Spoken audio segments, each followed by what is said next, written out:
Well, thank you all for coming, and today we're going to go through a little informational meeting that's going to just talk about how we got to the place that we are right now and what we took to our board and asked them to put on the ballot in September for a possible facility upgrade for all of our facilities. And each of the facilities has something in it, and I think you'll see that we tried to gather input from many, many different people, but that's one of the reasons why we're having this meeting today, as well as to gather from you and to keep gathering input as we move forward with this process. Okay, so the first reason is, the sole reason we're doing this is for the students. And as you can see in this auditorium alone, it was the high school was built in 1969, so it needs just a little bit of an upgrade, although we may, I don't know if these colors are coming back, because you know they do come back, they recycle. We need some upgrades even in here, but the true reason why is for the students. So today we're just going to talk a little bit about how we determined the need, how we came up with a core facility team and the determination for the recommendation, and then what that recommendation is. So of our 4 buildings, the oldest building is the intermediate school. It was built in 1965, and we're going to take a little tour over there and you'll see some of the reasons why we need some upgrades there as well. The high school here was built in 1969 and has had, I will say, all of our custodial staff and maintenance staff have done a wonderful job of upkeep and keeping things looking really well here. It's just, they've kind of gone through their time. The middle school was built in 1998, and it's good, but there's some pieces that we need to fix, whether we pass a bond issue or not, with all of our buildings, and the middle school has one of those pieces. And then the primary school is the newest building, built in 2010, and really there isn't too much there, and the teachers would even tell you that, but there isn't, there's no gate or fence around the elementary, so just safety things, and then better playground equipment. So we have been improving some things, and kudos to Brian and his team, but the weight room upstairs has kind of been totally renovated, and I don't know if you can see that when you're in the gym. We've also gotten a new curtain there, so lots of new things there. And then in our industrial tech room, we have partnered with Conductix, and they've done a wonderful job of helping us get equipment. We've painted in there, and it looks really, really sharp. In addition to those 2 big things, we've also spent about $884,000 on other improvements, whether that be HVAC needs. We've patched some roofing things. We've done lots of things that have had to be done, just for mechanical reasons for the most part. So we did lots of different things to determine what are the needs in all of the buildings. And the first thing we did was a facility study. So we went through several different buildings, all the buildings, and just looked at all the different systems that we have. So roofing, air quality, all those kinds of things. We also did an online staff survey with Thought Exchange, which is a different way to do a survey, but we surveyed all of our staff, teachers, paras, custodians, nutrition workers, maintenance, administrators, and just asked, what do you think needs to be done within each building? So it was pretty much open-ended, and then you could answer on others. So I might think, if Brian said, Brian might have different ideas than I had. So when I saw Brian's idea, I might think, oh yeah, we could do this, this, and this. And then they rated them. So it was very open-ended, and I feel like we got a good turnout for that. And then after that, we took that information and then showed it to all of our staff, and then asked them to tell us specifically. So we met with just the intermediate staff. What in the intermediate building from all of this input do you feel truly needs to be done? And then got a vision from the staff at that point. So here's all of the different facility assessments that we did. HVAC, electrical, plumbing, light safety systems, doors and windows, roofs, acoustics, lighting, thermal comfort, safety and security, just the educational environment itself, outdoor activity spaces, capacity to grow or shrink, and then health and wellness. And then the online survey, this is what I was saying, we had 141 participants and 341 thoughts, so you could give more than one thought, and then you could rate those thoughts. So 5,358 people rated them. This is a good thing, this is a bad thing, or this is in the middle. So it gave us some really good information. And then the need was determined with those visioning sessions. And as you can see here, the primary, as I said, their main concern was just the playground inclusivity for students with special needs, and then outdoor space safety.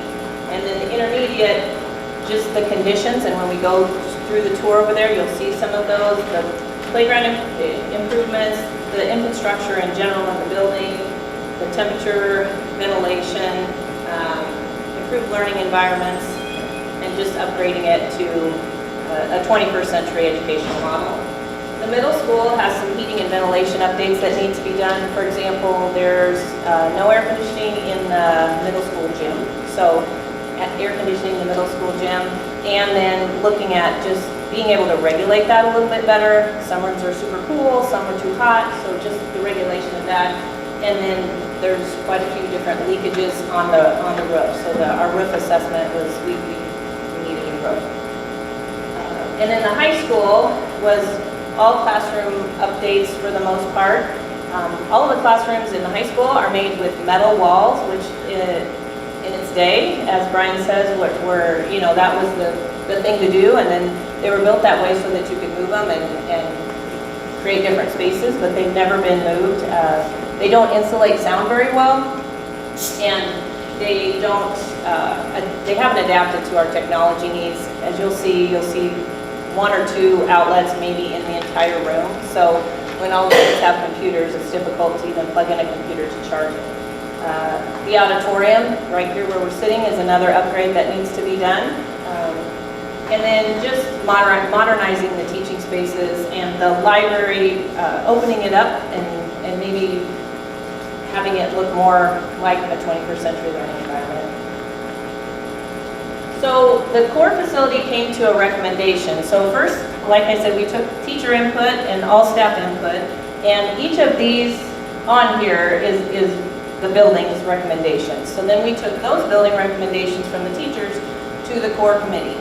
And the core committee then helped us prioritize what they felt the community and others would feel would be needed facility improvements. After that, in the second meeting, we also discussed, what is the most we can bond for? What is the least we can bond for? What do we have money for ourselves through state dollars to use? So we discussed all of the financial side of things and possible project scenarios from architects that were on board at the time. Like, we could do this and this might cost this. And from that, there were several different projects for each facility. So each of those cards up there is a different project. So one might say, one of the cards actually for every single building was what had to be done. So we know that a roof has to be done at the high school.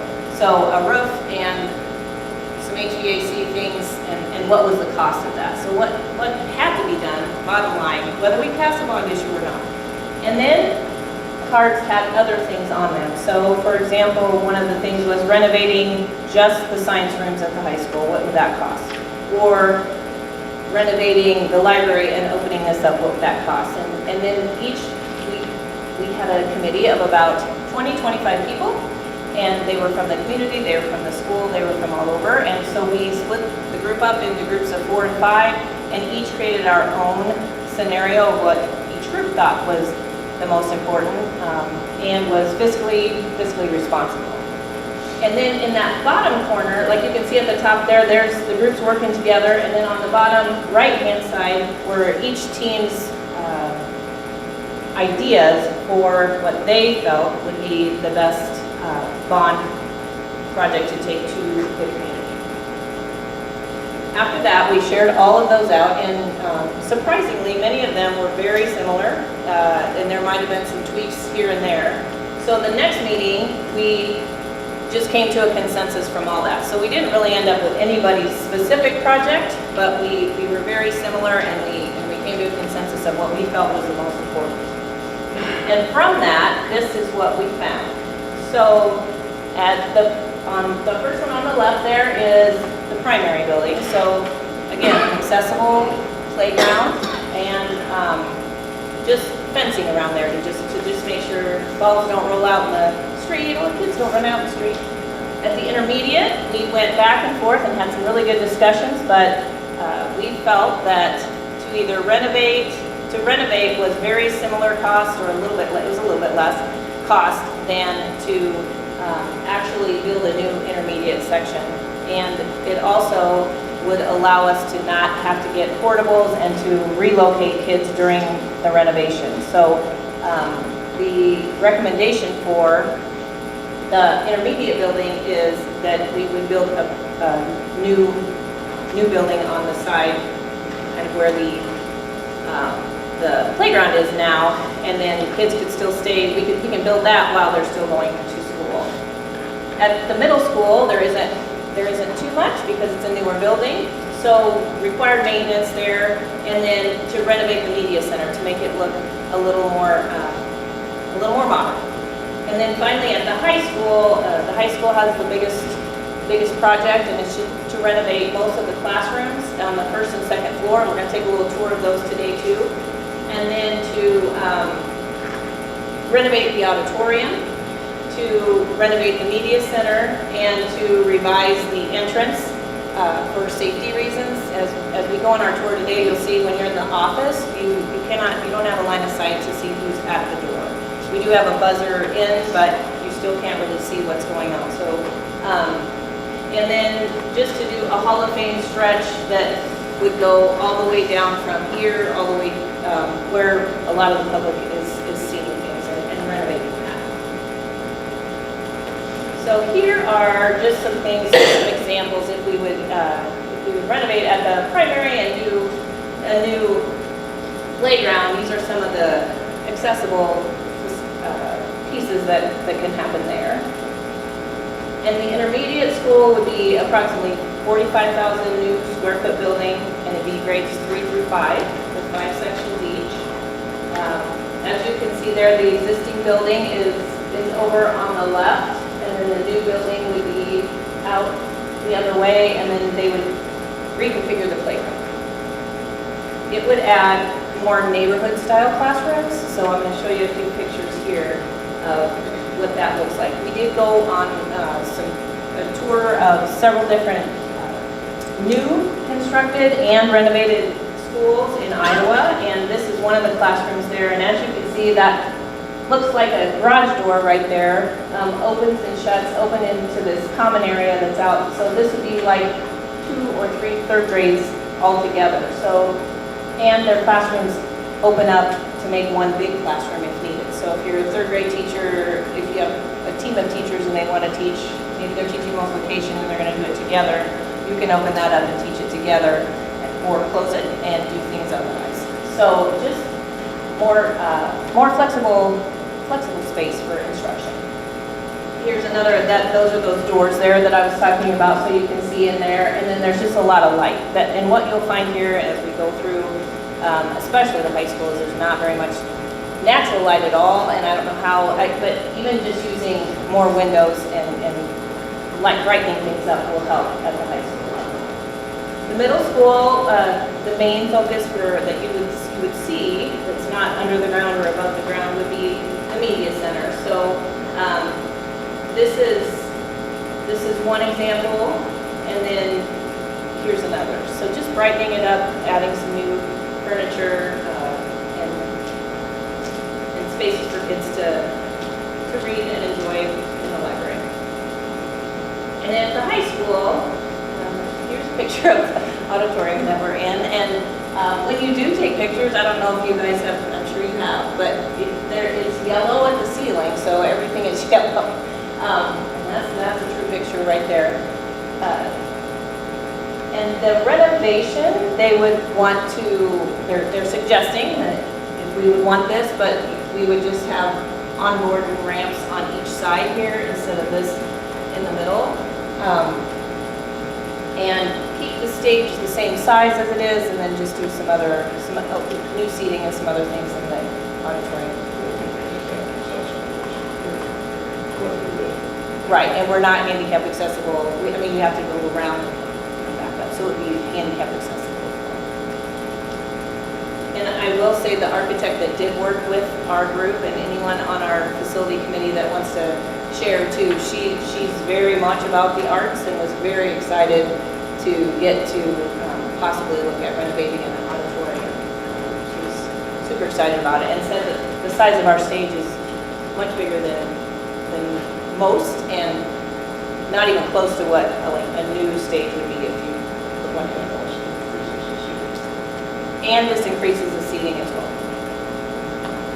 And then these are just some spaces at the high school that they would open things up. So as we walk through, you'll see there's locker areas, and students don't use lockers anymore. I did when I was younger, but they don't use it anymore. They just kind of have their backpack, and so there's a lot of empty space. So putting in some study spaces and some common spaces where you could work with, or even if someone wanted to pull a student and work with them outside, they wouldn't have to take them back to their office. They could work with them in their own little study session there. Or you can work with groups. Student groups can go out and work together. And if you had a window, you can kind of see through and see what they're doing. So it's just a way to collaborate a little bit better. These are some high school classrooms that we saw as well, and similar doors. Interesting that there's lots of windows. We did ask questions of teachers. We did ask questions of students and parents when we were on those trips, like, is that distracting because there's so many windows? And many of them said they would much rather have the light. It was distracting at first because they weren't used to it, but once a month went by in school, then they got used to it, and the kids were fine with that. This is just another common area. And then this is one that had kind of a theater entrance and a new area there as well.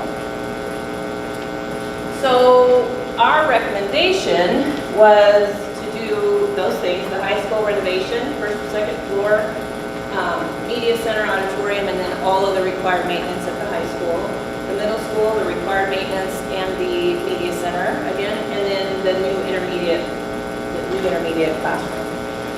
The impact of this would cost $32 million, and what we are proposing and asking for is 10 million or 9 to 10 million of that would come from SAVE dollars, which are our tax, sales tax dollars that are the schools. So the school would put in $10 million, and then we would ask people to vote for a $22 million bond in September.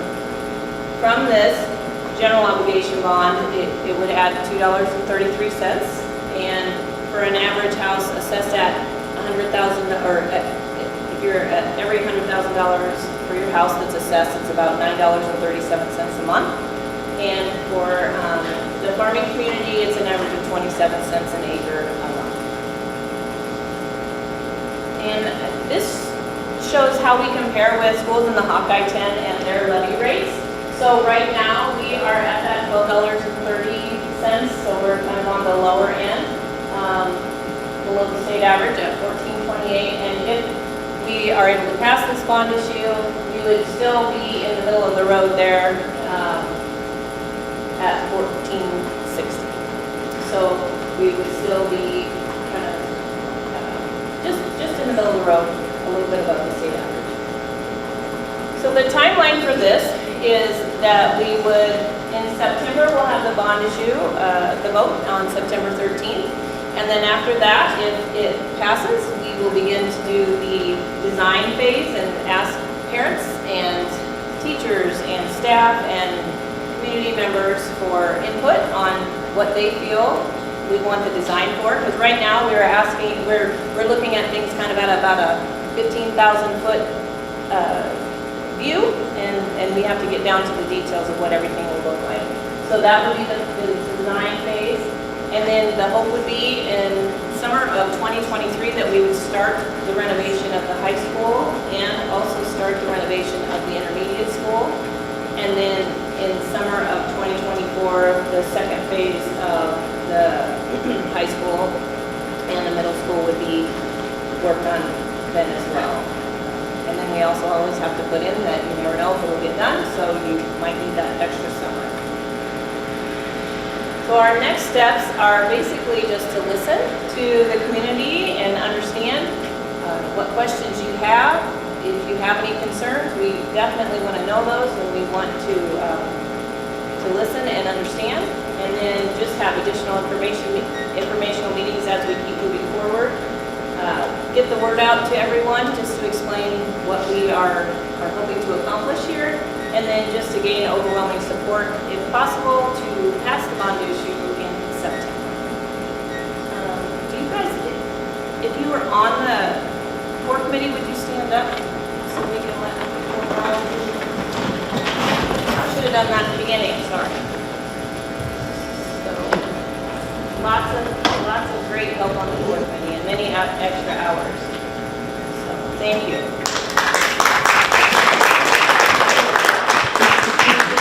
Does anyone have any questions? Or anything they would like to share? Anyone on the core committee want to share anything?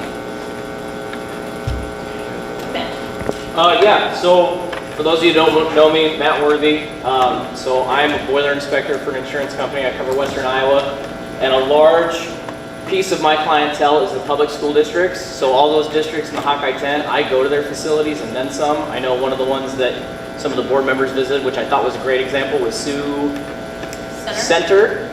Right, they've got a beautiful high school up there, and I get to see some of the nuts and bolts because I go into the back rooms and the boiler rooms and whatnot. So I see some who kind of have had really nice finished projects. They've really focused on those back areas that nobody looks at, and some that have not. But also seeing those concepts. So a lot of what's being modeled here, I mean, that is information that comes from a lot of sources, and so for us to follow suit with what's being proposed here, I've got high hopes. So if there are questions on comparisons and things like that as well, I'm happy to input that. And I'm happy really to answer any questions and find somebody that might know the answers. I'm looking at our superintendent and Mr. Bryan there. There's definitely a wealth of knowledge, so please ask, please be involved.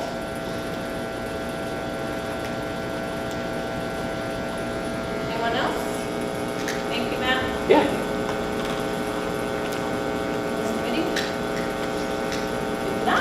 We can go on a tour and you can kind of see where we started and where we were coming from as well, if that works. So Brian's leading the tour.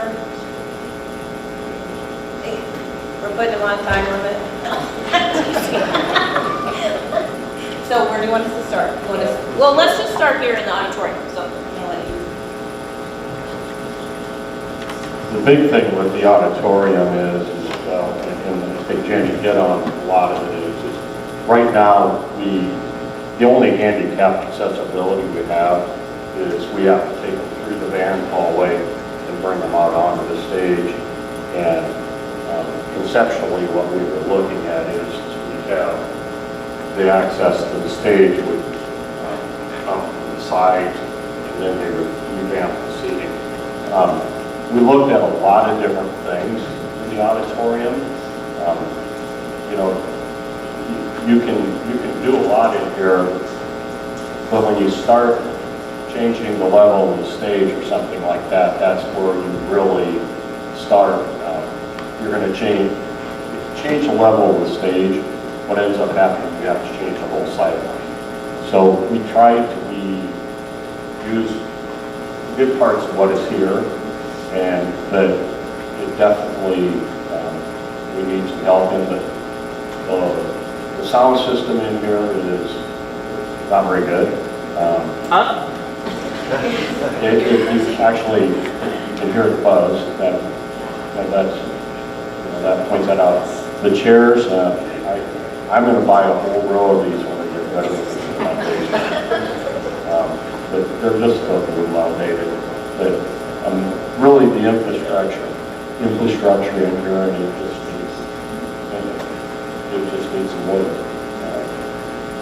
I think anybody being in here, it kind of talks for itself. What's happening? Okay. We're going to go ahead, if you just want to follow me, we're going to hit 4 or 5 different spots in the school and kind of give you some examples. That's okay? So, and I'll talk loud so that we can hear. Thank you, everybody, and I hope you'll keep on the tour with us.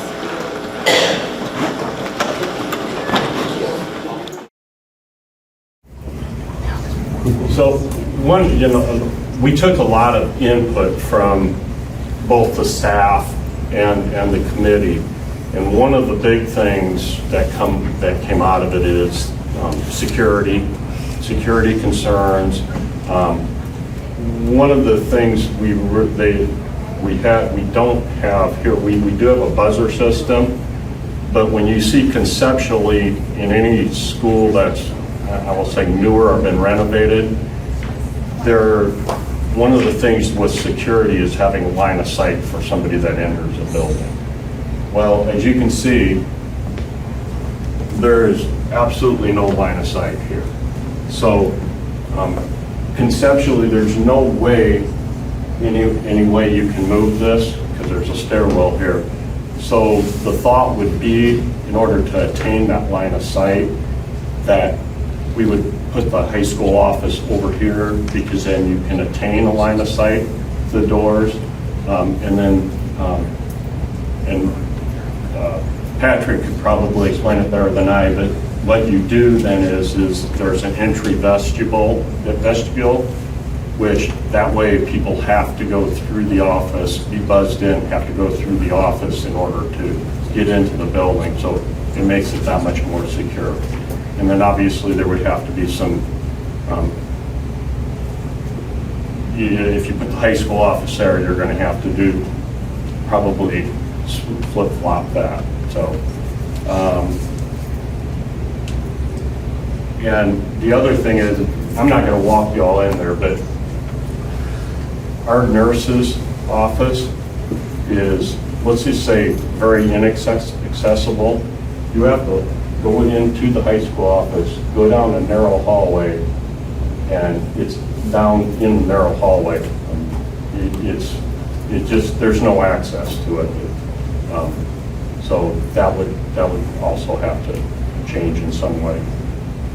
Anybody ask questions if you have them to, don't. Okay, that was the first step. Then I'm going to walk you down this first hallway here and show you a couple of rooms.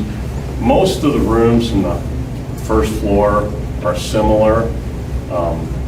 Randy could tell you, she could tell you that outlets are an issue. Outlets are an issue. It's really hard to even be strategic with the electronics you have in your room. So we'll go ahead and go down this first hallway. Okay, things I want to highlight in this room would be, one, we're constantly battling with roof issues. We do as much roofing as we can budgetarily, but to be honest with you, it's hard to stay ahead of it. One of the real things that I think I pointed out when we were in those meetings is, I think our maintenance people have done a wonderful job of keeping up what we have, but there's only so much you can do with baling wire and duct tape. I mean, the baling wire and duct tape are getting expensive, and at some point in time we have to get caught up, and I think this bond issue is probably the way we have to do it. We have a lot of that going on. Fortunately, we can kind of stay ahead of it at this point. The other thing, right where Jim is standing there, that is one of those metal walls right there. And what you'd find is and my voice carries very well, but if there was a classroom a class going on in there, they're going to hear everything I say. I mean, so while the intentions of why they did that, 50 years ago. I think it served its purpose, but at this point in time, there's no acoustics there. The other thing, and this one, there's enough stuff against the wall, but what you're going to find in most rooms, there's an outlet here. I believe there's an outlet there. A lot of them have been retrofit with that where Mike and Mr. Rowetter are standing. So a lot of them have been retrofit with that, but there's a lot of them. There's 2 outlets. That's it, literally. Well, it's all run outside the walls, it looks like too, right? Drop downs from the ceiling. Yeah, so I mean, well, what do you want to say, infrastructure-wise, you know, somebody once told me is if you want something nice, you have to have a good roof over it. Well, I point to that, but you also have to have the ability, we have so much technology now, and really we're sitting here with virtually no outlets in some of these rooms. How many kids do they fit in this room? This is actually a special ed room. Oh, okay. It Okay, seems so really this one's small. not going to be configured like a lot of them. Right. The 2 I'm going to take it, just for time today, the 2 rooms we're taking are special ed rooms, just because that way we don't have to go all over. But most of the rooms are going to be similar to this. And I have 6 I have a regular ed classroom, there are 6 round tables with 4 chairs, so I have about 24. So you would add 1 more Is it table. comparable to this size? I would say yes, wouldn't you say? Most of the rooms in the high school, most of them, Yeah. there might be an extra foot. You actually have one of the big ones.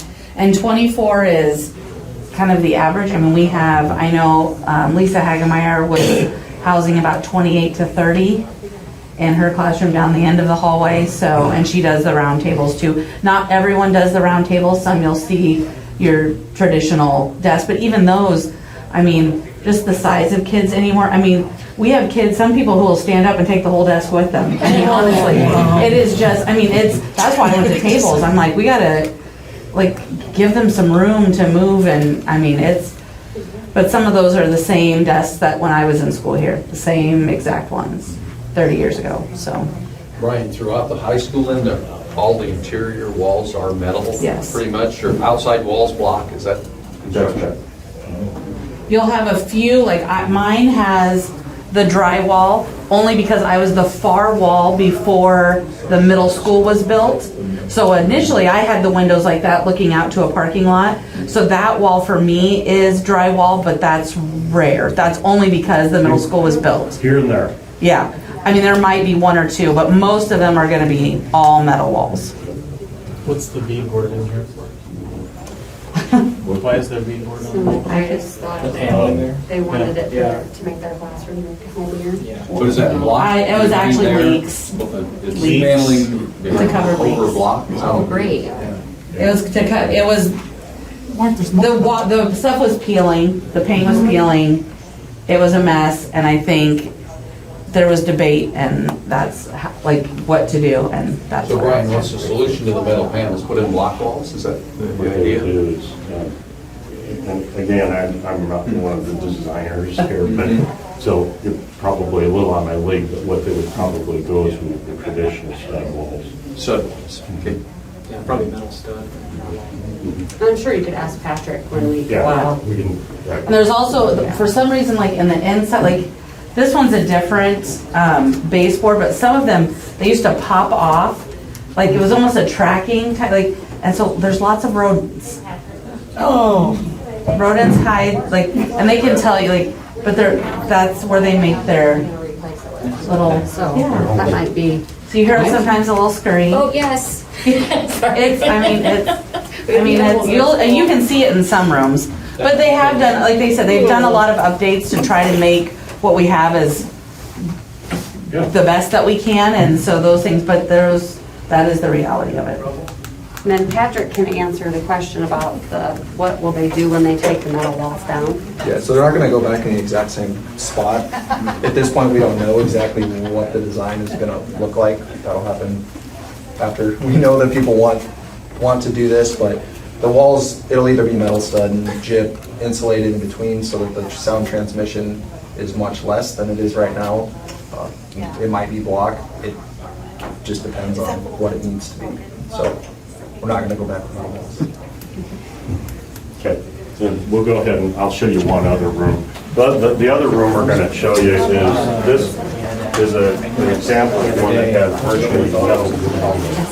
It's too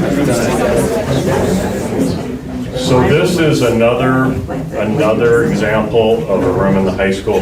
This one I wanted to bring you in here because literally there's one outlet, there's two outlets. That's the whole room. That's it.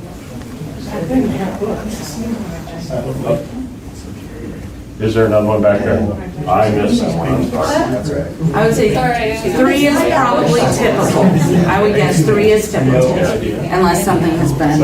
and that also, that wall there that they're standing along is actually at one time, that wall, it's a long time ago when I went, that wall actually, you could actually collapse. Like an accordion? And this would be another prime example of an acoustical nightmare. It's just that there's just nothing that's keeping the sound out. Well, and even if you have this partition wall, I mean, modern material does stand up a little bit better if you wanted to keep this as to open up, but making the other walls real walls would actually help isolate that. Yep. So if you don't have any questions, then we're going to go ahead and go upstairs to the science labs. I didn't know it had second floor and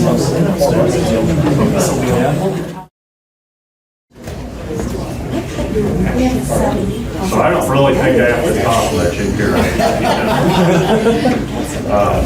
I graduated 43 years ago.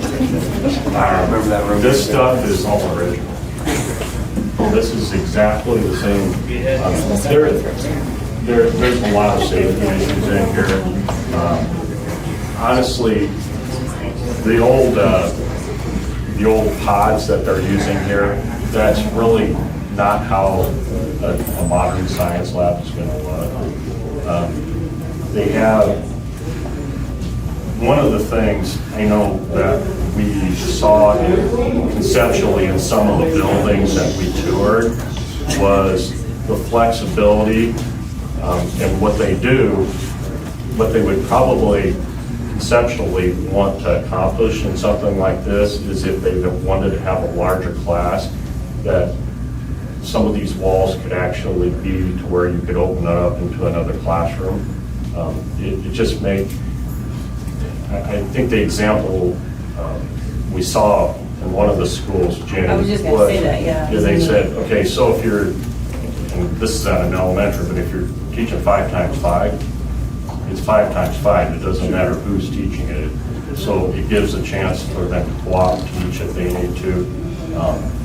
Brian, we also saw a classroom where it was, so like that wall was all windows over there, so you could almost have 2 classrooms going on. So one was a big lab, and then one was actually seats for a classroom, so you could kind of rotate in and out, and it was the same use of space, but smarter, and you didn't have to buy as much equipment and things like that. Right, you can actually be more efficient with what you have. The other thing we saw too, and I mean, you're going to see there's a lot of rooms in the high school that realistically don't have outside windows. And that's going to happen. But what they try to accomplish is to give some more natural light. Well, natural light can actually just be opening up so there's maybe a window to the hallway to where it kind of filters in. But I mean, I could go on and on if you want me to go out in here, but this is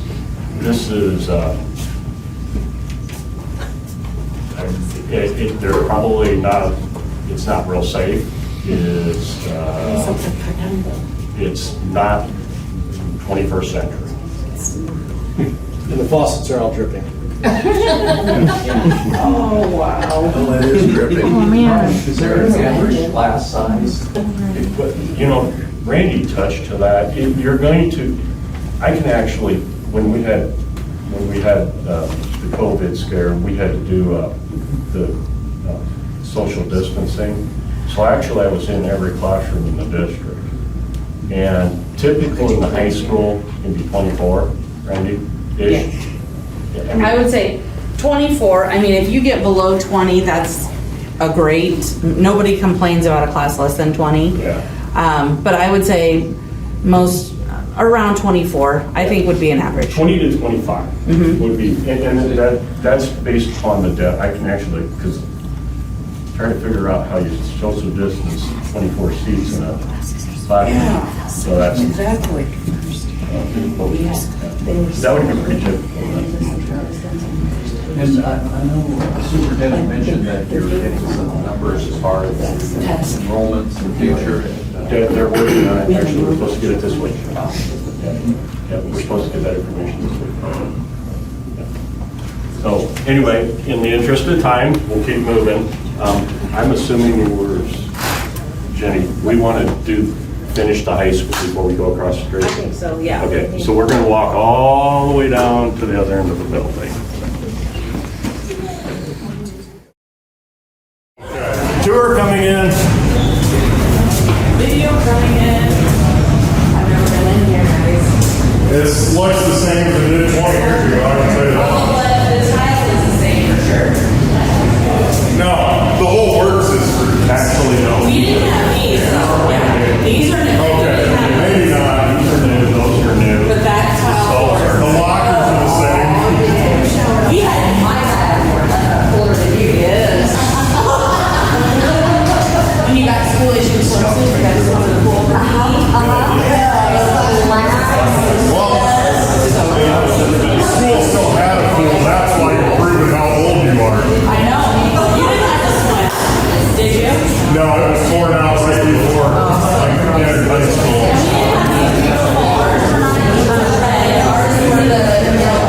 These gym lockers are the same. For me. Okay. So in here, what the big thing, we actually have done some work in here. These were replaced a couple of years ago. We have, the stalls are new. The lockers there have always been there. But the real issue in here is the infrastructure. The plumbing down here is well outdated.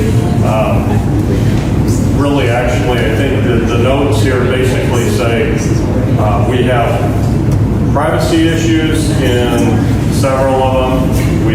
The accessibility is bad, and we actually, I would say we're not even meeting code on a lot of this stuff.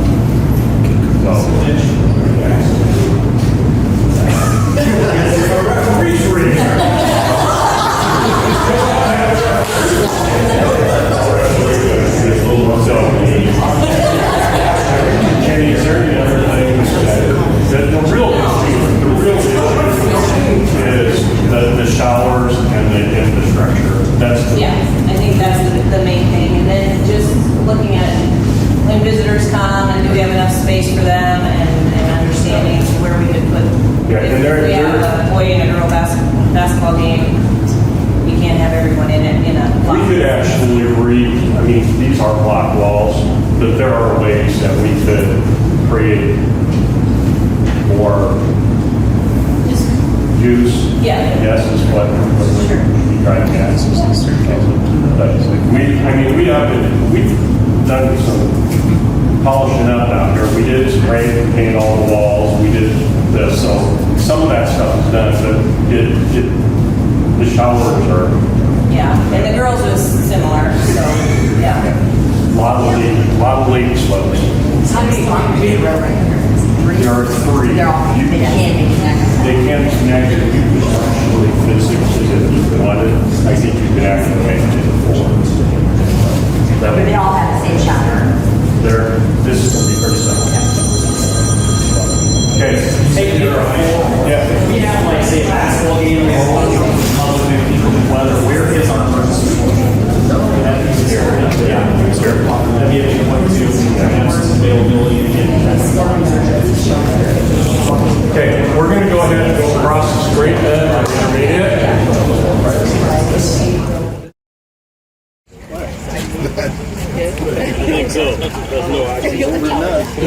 Rob Lee.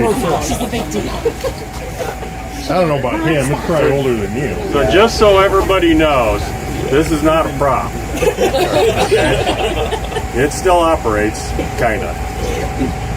Years ago, this was fed by a forced air system, which then it went out of, it didn't work anymore. So what they did is they retrofitted with basically commercial air conditioning units and furnaces inside. The real problem with that is it doesn't move air. When we go in, I can show you a couple of rooms, but we did several studies. We did a roofing study, we did an air quality study, asbestos study. We did a lot of that work before we ever, went down these paths exploring this. But we have a couple of rooms over here where the air quality, actually you go green, yellow, red. We have a couple of rooms over here. These units don't move enough air. We're literally, they're in the red all the time. So my thoughts on that is thank God for recess because they get the fresh air. So, but one other thing, I think our committee vetted things pretty well. One of the things we talked about in renovating to improve the air quality, is there a possibility, and it had to pick on what I'm talking. We talked, is there a possibility doing it up here? And Patrick here, he must be on. They looked at that, and there's not enough space above the ceiling to do it, literally. There's just not the space to do it. So that's where it would, to drastically improve air quality, you're going to have, in a renovation, you're going to have to come up with something better than these. So, and I think that was one of the reasons, that's probably one of the reasons that I think the committee felt that there wasn't enough things we could do over here to improve the quality. Patrick, can you speak to the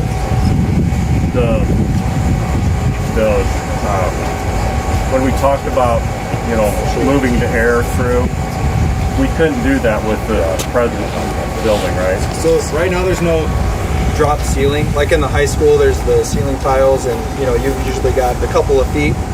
Right now, the ceiling that's in there is directly attached to the structure, the metal structure.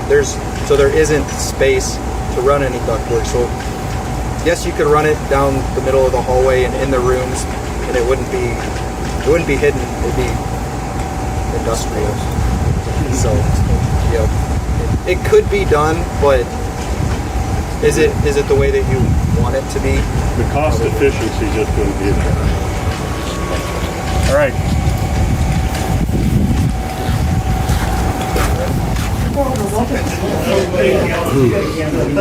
So a couple of things to point out here is we talked over at the high school about the secure entrance. There really isn't an opportunity here. I mean, the way it's configured presently, you can't make this secure. I suppose you could build onto the front of it, but then you would take away that space. But so that was one of the main concerns. Actually, in the committee, security was a big thing. And so right with what we have, there is no possibilities for secure entry. I will say this, I said it outside, this is not a prop. And it's about half full. And yeah, and as Jeff could tell you, Well, everywhere you look, if you look up just in this little area, everywhere there's a brown spot, the circle, is where there's a leak. So here, right above Susie, she was getting watered on last time it rained, but you can see where all the brown spots are. And I mean, you can't stay ahead of this roof anymore. I mean,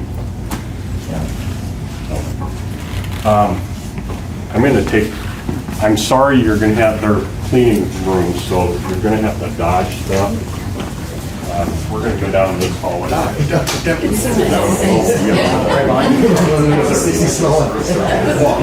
So I could talk for a while in here, but I think, again, a lot of it tells us stories. Several rooms are gonna have cracks in the walls. This was, as we call it, the interesting retrofit when the old boiler system went away. That's just commercial lights, a commercial air or heating unit. There's a spot on the ceiling. This is the room that actually, when on the air quality, it doesn't ever get out of the red, which is not a good thing. I mean, it's not a danger to anybody's health because they're not in here 24 hours a day. But this is the room.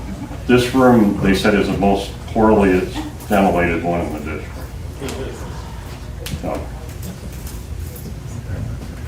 But like I say, you can see there's issues with the ceiling, there's issues with the heating, there's cracks in the walls. Any other questions on that? I could show you. You're going to see a lot of the same thing. Rooms are similar. Yeah. I could take you across the hallway. It's kind of the same thing. And Ann can tell you that. I could show you something wrong with about every room. It wouldn't be horribly tough.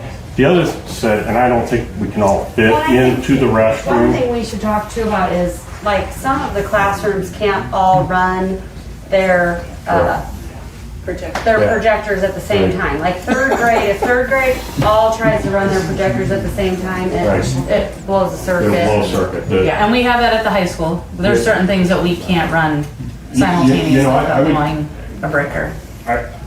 Again, I'm going to actually pat the maintenance staff on the back. This building doesn't look that bad. There's a lot of problems above the ceiling, and there's a lot of problems below the ceiling. Yeah. Well, they had a water line break not too long ago, right? Got a water line break. One of the big issues, it's still on the sewer, it still has the old, is it slate, I believe? Clay tile. Clay tile. Like a clay or... Yeah. So that could be an issue at some point in time too. I think the other thing, feedback from the teaching staff was, even at this grade level, they do a lot of breakouts, right? Yes. And a lot of kids are getting put out in the hallway. Obviously, I'm sure acoustics are great when you got a bunch of 9-year-olds chatting. So the layout that we looked at for the new construction kind of supports that. Flexible learning spaces, flexible learning spaces, flexible learning spaces. We aren't going to all be able to fit into the restrooms, but those restrooms are, they're not handicapped, well, they are handicapped accessible, but they've been modified. They've got issues, and we are constantly putting money into these restrooms just to keep them operational. What's wrong with them? They just go and then if you're going to use steam for Patrick, I'm going to ask you a question. If you see boilers and heating anymore, it's going to be power. What am I doing? Oh, science. Okay. So, does anybody have any questions? We can look at several rooms over here. They're going to be a lot the same. Yeah, because it's getting pretty dark that This way. has lines of fans. Yeah. So you might want to get people back to their cars. It's funny. Sure, but That concludes the tour. Has anybody got any questions? Smart people would not be. Where would the new building go? Where would the new building go? You know, to be honest with you, conceptually, probably. Many times. No, conceptually it would probably go out here because that way you don't have to worry about phasing. Phasing is very tough to do at the elementary level. So actually what they would probably, again, you got to test the soil quality and everything, but the chances are that would be the site. And what ends up happening is it actually, then at some point in time, this would become playgrounds.